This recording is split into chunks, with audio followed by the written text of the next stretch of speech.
Vamos a hablar con Gastón Alonso, economista. ¿Cuál fue el resultado fiscal de noviembre y cómo cierran las cuentas para el año? Y está con nosotros. ¿Cómo estás, Gastón?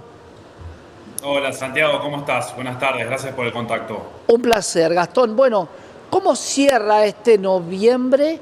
¿Qué se pronostica para diciembre? ¿Y cuánto te preocupa esta suba del 10% en pocos días del tipo de cambio?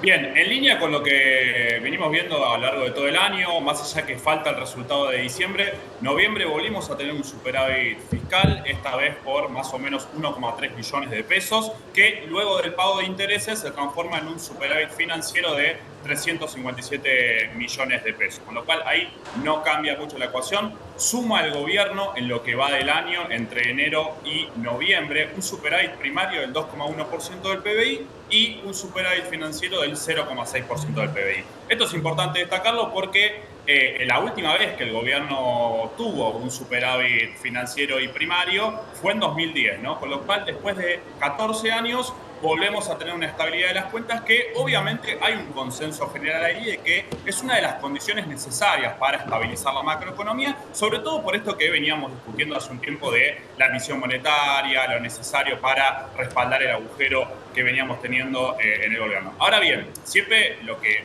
también ponemos sobre la mesa es que es una de las condiciones necesarias, pero no suficiente para el desarrollo del país y obviamente para el bienestar de la gente. Y ahí nos metemos obviamente en cómo se distribuyó ese ajuste, ¿no? El gran cuestionamiento en este año, que, de nuevo, Santiago, falta diciembre, pero probablemente no se mueva mucho, es cómo se logró ese equilibrio fiscal. Acá, dos cositas. Primero que nada, aclarar algo que es importante, más allá de que, lo tenemos en mente, a veces es importante repasarlo, que cuando hablamos de equilibrio fiscal, hay dos maneras de llegar a ese equilibrio fiscal. Por un lado, subiendo los ingresos, por otro lado, bajando los gastos. Bueno, en lo que va del año, el gobierno obviamente eligió, en línea con el simbolismo de la motosierra, reducir fuertemente los gastos, con lo cual tenemos una baja del 28% en relación a lo que se gastó el año pasado, ¿sí?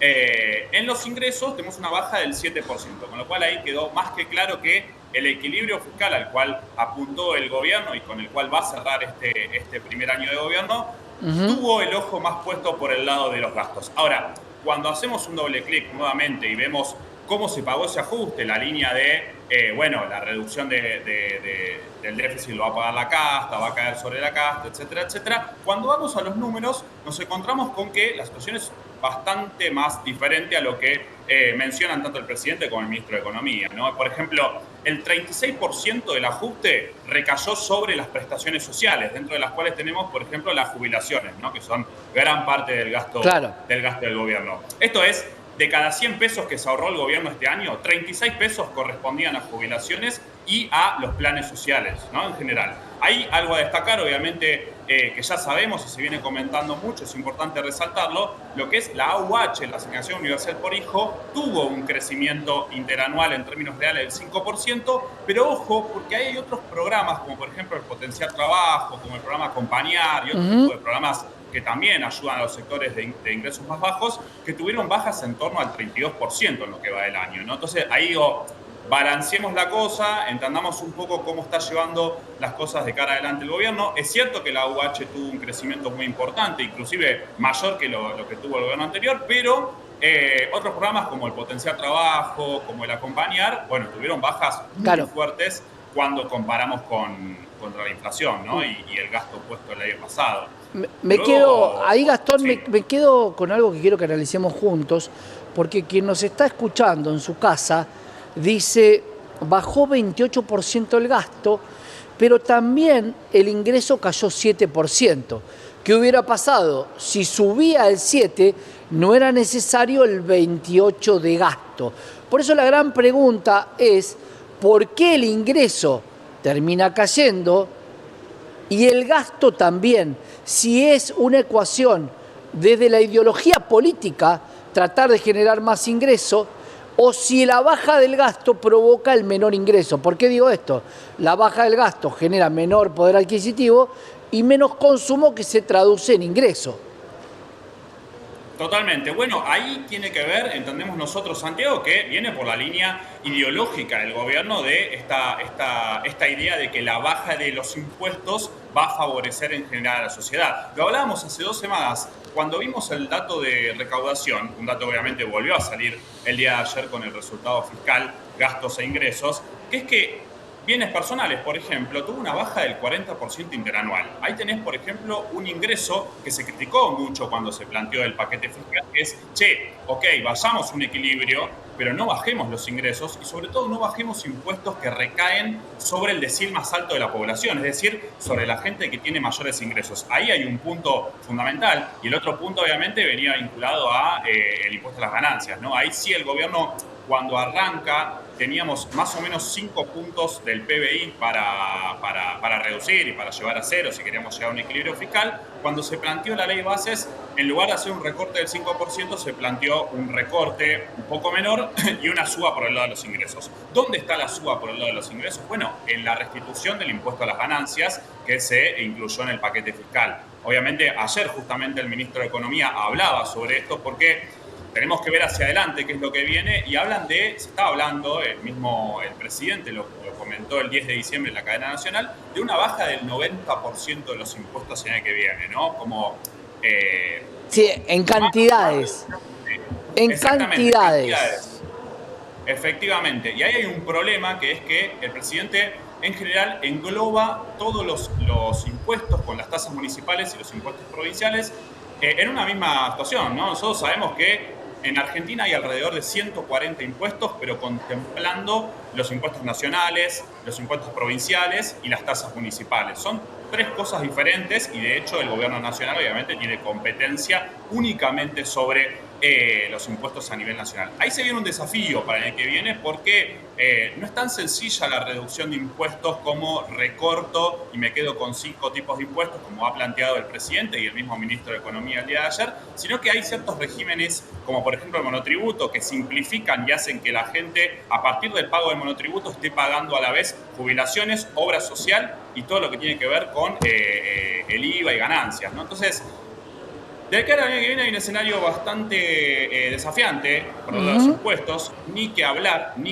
de que, cuando uno piensa la concepción de los impuestos, no lo pensamos únicamente como una cuestión recaudatoria, sino que muchos impuestos cumplen el rol de mitigar el consumo sobre ciertos bienes o servicios. Por ejemplo, los impuestos sobre el tabaco, los impuestos sobre las bebidas alcohólicas o los impuestos sobre los combustibles no son impuestos que tienen per se el objetivo de buscar una mayor recaudación, sino más bien se asume que hay un consenso social de que consumir ese tipo de bienes obviamente perjudican a la salud de las personas, ya sea el tabaco, las bebidas alcohólicas o todo lo que tiene que ver con los combustibles. Por ende, en todo el mundo se le pone algún tipo de alícuota al precio de esos productos justamente para desincentivar su consumo. Entonces la pregunta ahí es, entonces el año que viene vamos a tener una eliminación del impuesto al tabaco, el año que viene vamos a tener una eliminación del impuesto a las bebidas alcohólicas, del impuesto a los combustibles. Bueno, en ese sentido hay muchas dudas de cómo se va a implementar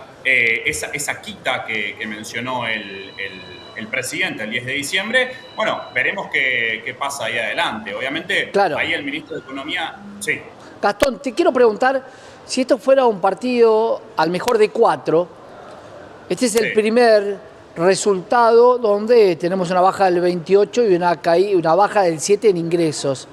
Pero claro, ya existe lo más duro. ¿Cómo sale el segundo partido? Porque esto debería ser una baja del gasto prácticamente 0 y un ingreso en suba con la reactivación económica. Pero se habló nuevamente de motosierra para el 2025. ¿Cómo ves, siendo de alguna manera una especie de evidente, cómo puede terminar este 2025?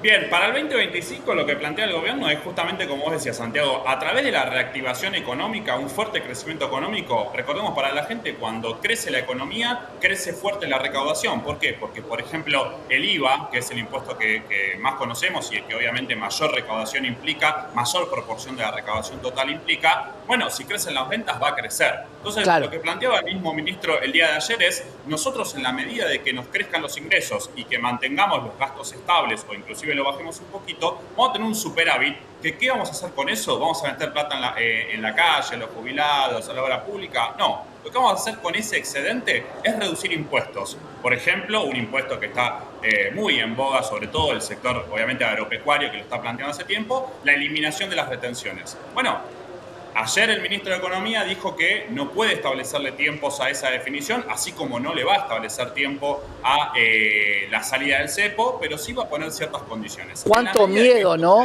Cuánto miedo a sacar las retenciones. Parte del fracaso de un gobierno con una política muy similar.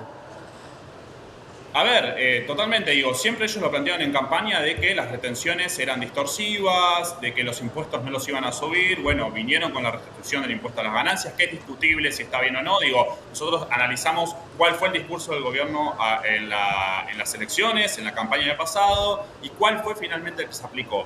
Te digo más, Santiago, nosotros lo que analizamos, en general los economistas, lo que vemos es, afortunadamente el gobierno cambió de rumbo y dejó de lado su discurso en línea con la dolarización, en línea con la no suba de impuestos, etcétera, etcétera, porque hoy llegamos a un fin de año en donde, en línea con lo que vos planteabas, creo que el gobierno gana el primer partido justamente por haber cambiado un poco lo que se planteó a principio de año, ¿no? Entonces, cuando el ministro, o más que nada el presidente, sale a hablar de, los economistas, los analistas que plantearon $1 a 3.000, bueno, sí, se planteó $1 a 3.000 cuando vos planteabas que ibas a dolarizar. Tal cual. Se planteó $1 a 3.000 cuando vos planteabas que ibas a salir del cepo del día 1. Se planteó eso cuando vos planteabas que no ibas a subir impuestos. Tal cual. Se planteó eso sobre todas las cosas cuando planteabas que no ibas a negociar con China ni con Brasil, los dos principales socios comerciales de Argentina. Entonces, si el escenario era ese, bueno, el dólar, de hecho, ni siquiera tenía techo, digo, no sé cuánto. Tal cual, era una cuestión de expectativa. Gastón, para la próxima te doy tarea para el hogar. Si el segundo partido termina 28-7, igual que este año, ¿cuánta gente queda mirando el partido? Te lo dejo para la próxima. Te lo dejo para la próxima. Muchas gracias, Santiago. Gracias, Gastón. Vale. Un gran abrazo. Gastón Alonso, economista, contándonos los resultados fiscales de noviembre y cómo se reparte esta idea de mantener un equilibrio entre la baja del gasto y la suba en los ingresos. Esto arrojó una caída en los ingresos del 7%, pero un recorte en los gastos del 28%. ¿Qué pasa si este resultado se repite 2025? Lo vamos a hablar con nuestro analista.